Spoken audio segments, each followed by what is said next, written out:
Well, there's been a political vacuum on the left in Britain for many years. I think it's become more and more apparent as the Labour Party has moved to the right, that there was no party that spoke for the interests of working class people. I think that's been true for the whole of the last century, but it's become more marked in recent years, particularly when Blair and New Labour took over and won the election, their first election, with the slogan "Labour means business." And we thought, or some thought at the time, this means they're just going to roll up their sleeves and get to work. Actually, it meant Labour means big business, and that's their identification of the Labour Party with the interests of the big corporations means that the interests of the working class, which are separate, have no political representation. It then became more apparent, or more dramatic, at the time of the Iraq War, the illegal Iraq War, led by a Labour government. Deeply shocking. Again, there was no party of the left to oppose that. And so the absence of the voice for organised labour is very strong. With all the political parties, apart from the Greens, speak for corporate interests. The Greens have many good qualities, but I don't think they're the party of the organised working class, and that's what we need. I think, it's certainly fair to say that Labour has moved away from its working class roots, but in recent months, certainly, over the conference period, Miliband has been making some gestures towards the left. The offer to repeal the bedroom tax, for example, and the policy of freezing energy prices for 18 months. So, why now? Some people would say that shouldn't we all just be backing Labour now? Yes, some people will say that we should be backing Labour, but on the critical issues, the Labour Party won't make any structural changes. They won't take the Royal Mail back into public ownership. They won't give us a publicly owned energy policy. They won't take the structural decisions that will change the economy so that we have a planned economy, plan our resources. Also, we know that the kind of market economy that the Labour Party supports, where it will never provide full employment, it will never give a job to all our young people. It won't manage change. For example, in the case of the shipbuilding cuts that have just been announced, well, I must say, Miliband's behaviour was extraordinary, appalling. His position on Grangemouth was shocking, where he called on the union to desist from campaigning against the multinational boss who was going to shut it down and put people on the dole, put them out on the streets. So I think we need a party that will propose structural changes in terms of common ownership, popular control, democratic control, and an economy that works in the interests of everyone, not just the few. Mm-hmm. LeftUnity has attracted a lot of support over the last year, but many people encountered by LeftUnity might come to us and say, well, we agree with a lot of what you say, but surely the most urgent task for the left right now is kicking the Tories out. What would you say to those people who think that we should all just rally behind Labour instead of splitting the left vote? Well, that's always been the cry. We've got to get the Tories out at all costs, and that means that you never develop an alternative.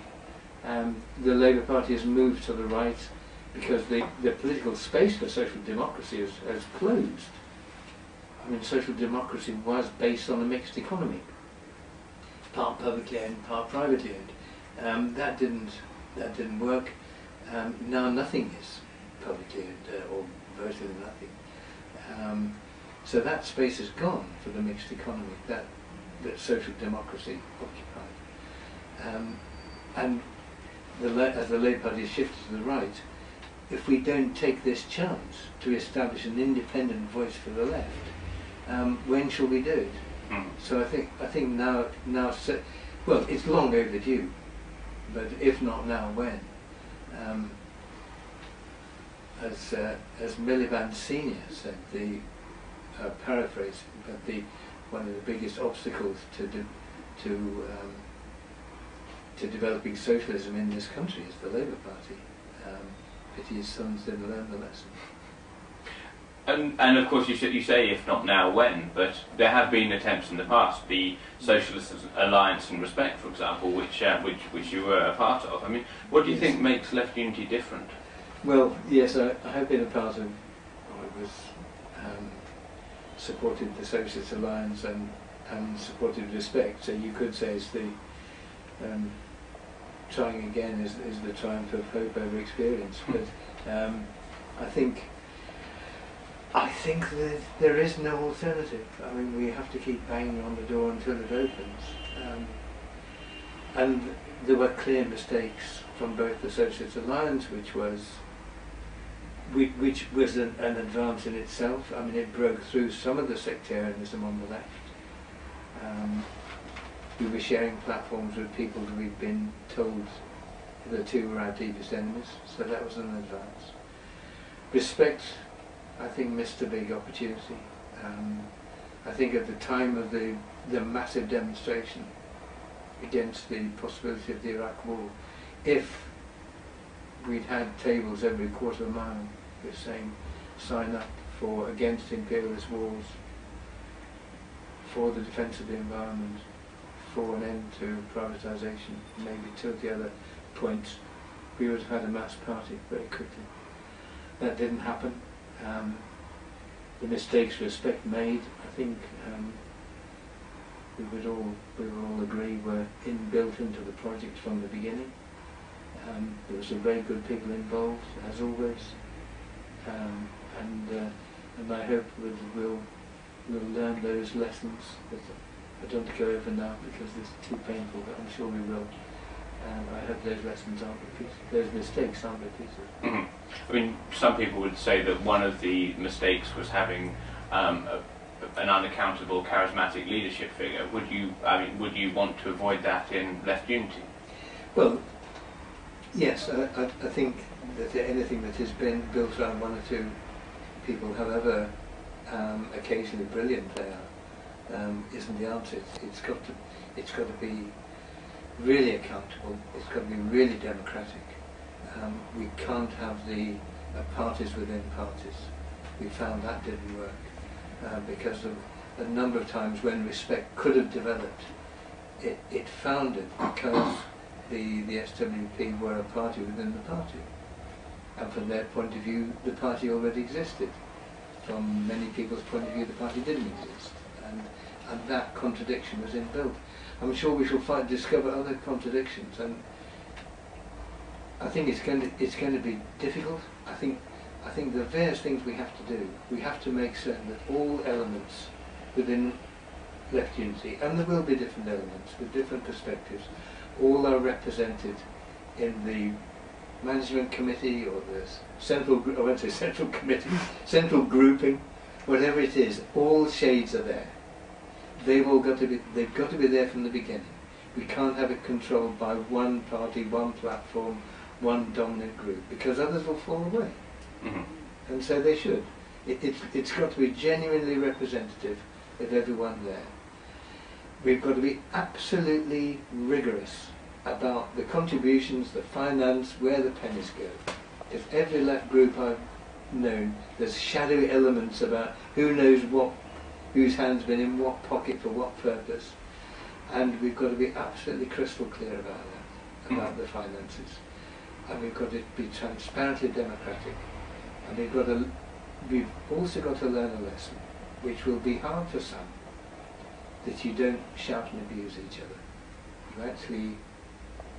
We talk about respecting each other, but we've really got to do it in practice, and not see bad motives where they don't exist, and really put our heads together to make it work. And there will be different points of view, and there will be different emphases, and we've seen that already. And it wouldn't be much of a party if there weren't. It's not the fact that there are differences, it's how we deal with the differences is what will decide whether it works or not. Sure. Now, one party outside of the mainstream political system that has proved quite a success, unfortunately, is UKIP. Now, one of the things that you've talked about in the past was UKIP of the left. What do you mean by that? Well, a UKIP of the left was a rather glib phrase that doesn't really stand up to close scrutiny. All I meant was a successful party to the left of Labour, as UKIP has some appearance of success to the right of the Tories. But it was a glib phrase, although said in passing. But what we do need is a party that has a thought-through programme, which uses language which is attractive to everyone who's against the austerity programme, against corporate power, against imperialist wars, to protect the environment, and so on. All the principles that we can list, which is open and democratic, but which is founded on a core set of principles. And those, for me, those are the socialist principles of common ownership, democratic control, a planned economy, no discrimination, I'm sure we would all sign up to, against imperialist wars, protection of the environment. The core principles of based around the idea of common ownership and the socialist economy. That's the core values for me, and everything springs from that. Mm-hmm. Now, I mean, your film, The Spirit of 45, has done a lot, I think, to engage people who might have been disillusioned with modern politics and the lack of choice on offer. Now, but many people in the younger generation, it seems to me, like in campaigns such as Occupy, UCAN, Carter, Anonymous, have found themselves organising around newer forms of social media. Do you believe social media has a part to play in engaging people in politics? I think social media has a huge part to play. Absolutely. I mean, it was interesting. We filmed some discussions with younger people, which we didn't put in the final film because it seemed like a token presence, but they're in the digital project attached to the film. And when they read the Labour Party manifesto and the original constitution of the Labour Party, the party fought the 45 election on, they said if that were, we would vote for that. We would vote for common ownership and the means of democratic control. We would vote for the projects that the 45 manifesto outlined. So I think there are many things we can agree on, but how we operate has absolutely got to be tied to the new media, and we need young people both in the policy forming aspect and in the organisation that understand that. I mean, I don't, I'm the wrong generation, but I know I'm still with pen and ink. But we certainly need people who will organise the way Occupy organised and UCAN Cut organises. Absolutely, I'm full of respect for them and in awe of how they organise. The big trick is not a trick, but the challenge is to use the social media to contact people, to organise, to set up events, to draw people in, but then to have a democratic organisation which everyone can contribute. So they're not just at the end of their mobile phone, but they do contribute. And that's, I'm not sure that challenge has been answered yet. But that's the challenge. If we can do that, that'd be phenomenal. Cool. Now, LeftUnity has its founding conference on November the 30th. What do you have to say to members heading down to London's Royal National Hotel? Well, I hope lots of people come. I think the day will be difficult because there is a lot to get through and not enough time to get it through. I think a lot of people will have a lot of things to say, some of them quite diverse. So I think keeping to the agenda will be difficult. And I think because of that, everybody will be very wary that things that they believe in don't get slipped off the agenda and fall on the conference floor.